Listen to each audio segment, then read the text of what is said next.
channel.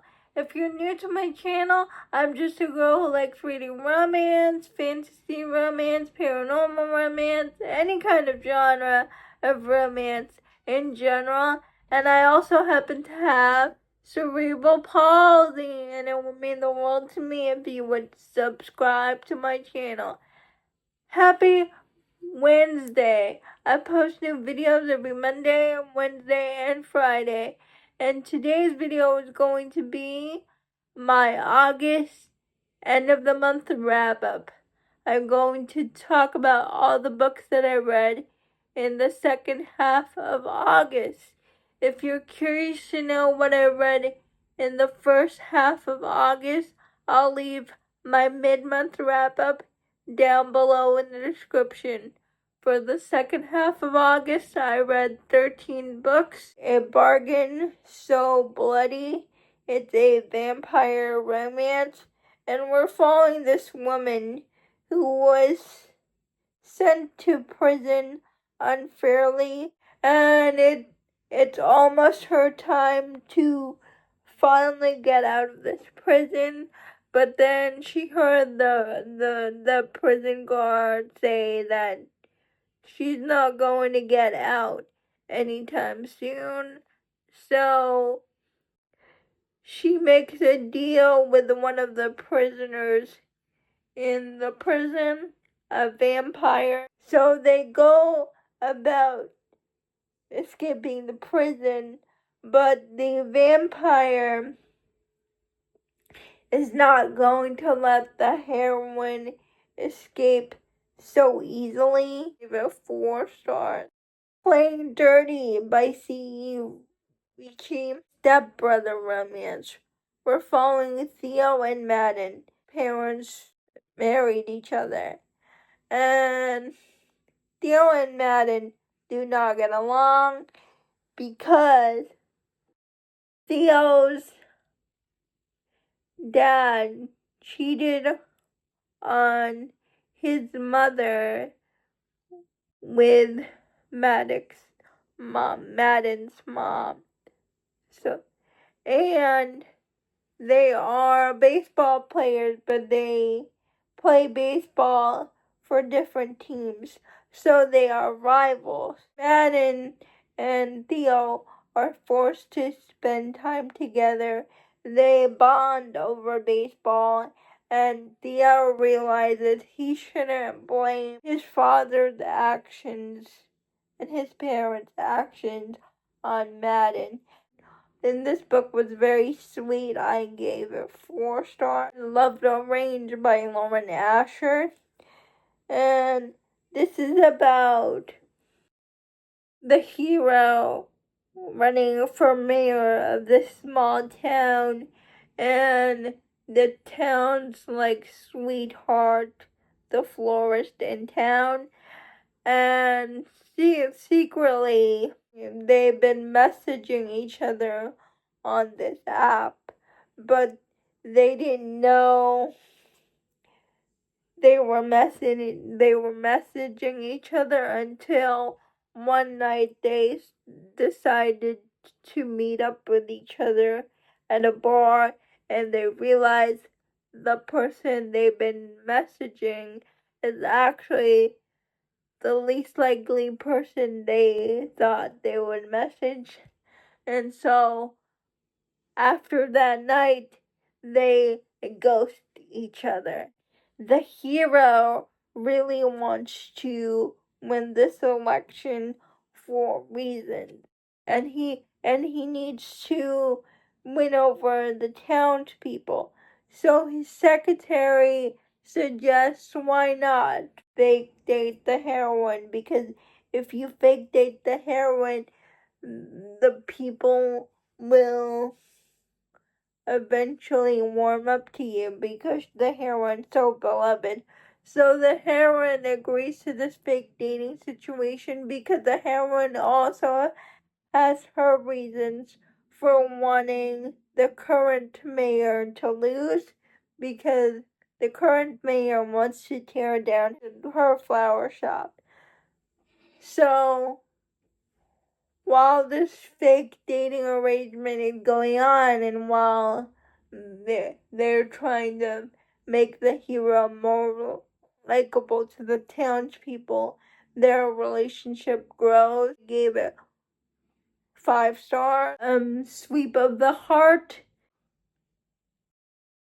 5 stars, only because what happened at the ending of that book, I still can't get over.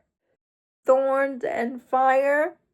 Now, this is also the second book in a series, and I really can't go into details, but book 2 follows the events of book 1. 5 stars. Saving the Rain.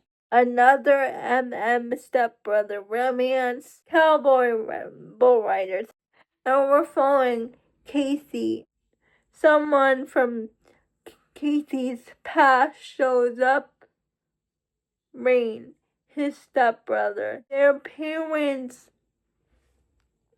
were married when they were teenagers, and Casey always looked up to Rain, and so he was happy he was going to get a stepbrother, but their home life together was not a good situation. Rain just began to ignore Casey, but what Casey doesn't know is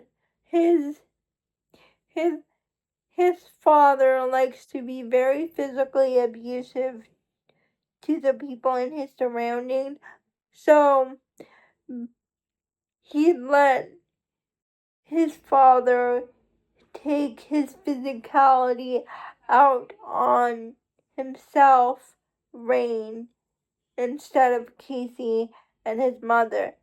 But Casey wasn't aware of that. Rain just left without saying a word. And they meet again years later. One day, Casey gets injured riding, and Rain has to take care of Casey.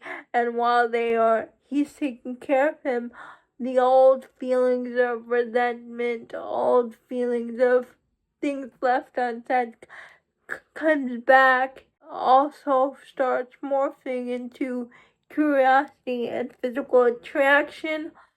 I loved this book. This book was so angsty. It made me cry. The audiobook was so good.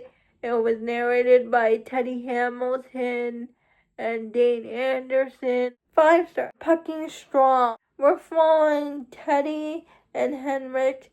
Teddy is the physical therapist for the Jacksonville Rays, and Henrik is a player in the Jacksonville Rays. And one day, Henrik gets a call from Germany that his sister and his niece were in an accident. His sister dies, and he has now become the legal guardian of his niece. Teddy volunteers to go with Henrik to Germany. They get there. They are having trouble getting his niece out of the country so they can return to the United States. And there's a situation where Henrik and Teddy have to be married to get his niece to the United States. What Henrik doesn't know is that since the moment they met, Teddy has always had a crush on Henrik, and since their whole situation, his feelings for him also grow, but Henrik has also started to feel things for Teddy that he never felt before, and the way Teddy bonds with Henrik's niece, oh, it was so sweet. And the way that the Jacksonville Rays all gathered together to help Henrik in his time of need, it was so sweet. I also gave this book 5 stars. Manix by Grace McGinney. It is an Omegaverse why I choose romance, and we're following this heroine who is a stripper to provide for her baby sister. And one day she's on stage, and 5 burly men sent her, and she is their fated mate, and they essentially kidnap her off the stage, and they say, "Wait, you can't take me, I have a baby sister that I'm responsible for." So they stop by her house and also bring with them her younger sister. And the men explain to her that they are fated mates, that they are a special type of wolf shifters, and that their species is dying, and she is the first female Omega. And I was interesting, and I gave it 4 stars.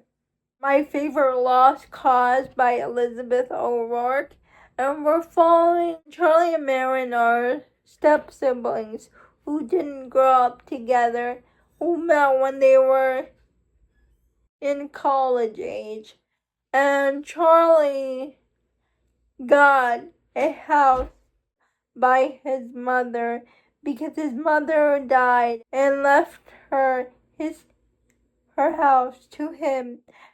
And Marion just needs a break from the city, from her overbearing husband, and she volunteers to help Charlie with the house because the family is really worried about Charlie.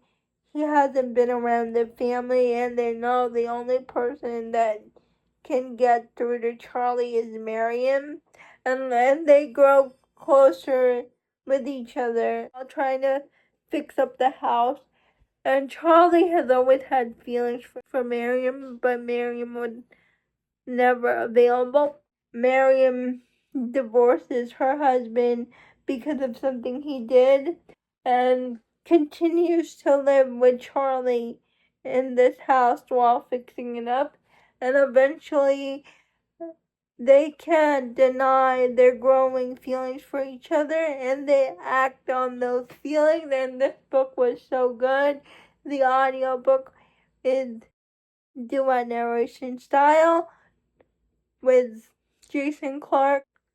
I think Savannah Peachwood, 5 stars. My friend Monica read this book and she really liked it. The Good Girl Effect by Sarah Kate, and it's a single dad who's a widower nanny romance. 4 stars because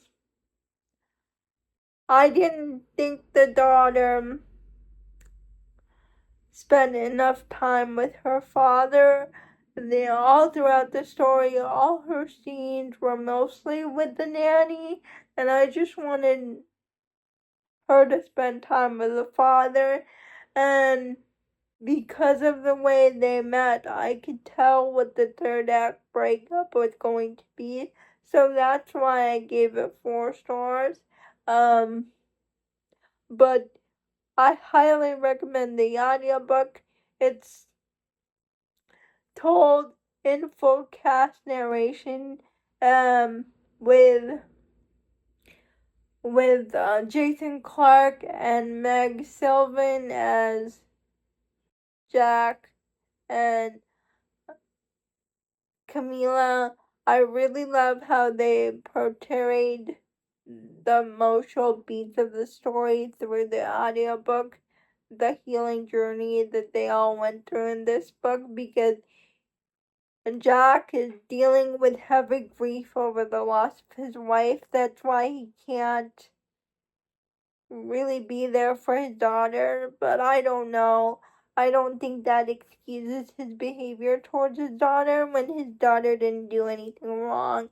And I'm glad that Camilla, the heroine, made him see his horrible behavior towards the daughter and made him shape up, because that little girl deserved better. Wild card, and I really can't go much into detail about this because it's not out yet. all I can tell you is it's an ex-boyfriend dad romance. Because it said so in the blurb, and I really enjoyed it. I gave it 4.5 stars. Book 2 is still my favorite in the series, but I really love this book as well. I love everything by Elsie, and this book is no different. It comes out on September 9th.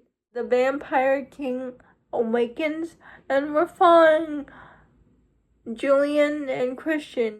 Julian's parents were killed by vampires, and as long as they can remember, Julian has tried to prove to the world that vampires exist, and his best friend Christian is helping him do it. And they have a YouTube channel, and they do stumble upon the vampire world, but Julian thought all vampires were bad, but then he stumbles on to the Vampire King, who awakens because he sensed Julian's blood, and turns out they are fated mates, and Christian has also meets Balthazar, an exiled vampire to the vampire land, because he is a fan of his YouTube channel, and for reasons, the Vampire King and Balthazar both need to turn the best friends into vampires because they were both attacked, and they go on this journey of becoming vampires and going on this quest to avenge Julian's parents' death. They like the audiobooks in the series. It's a full cast narrated. The audiobooks were well done. And I really liked it. I gave it 4 stars. Those are all the books that I read for the second half of August. Please let me know if you have read any of these books. I would love to know. Please like, comment, and subscribe to my channel. Liking this video would help me out a lot. And I'll see you Friday. Bye.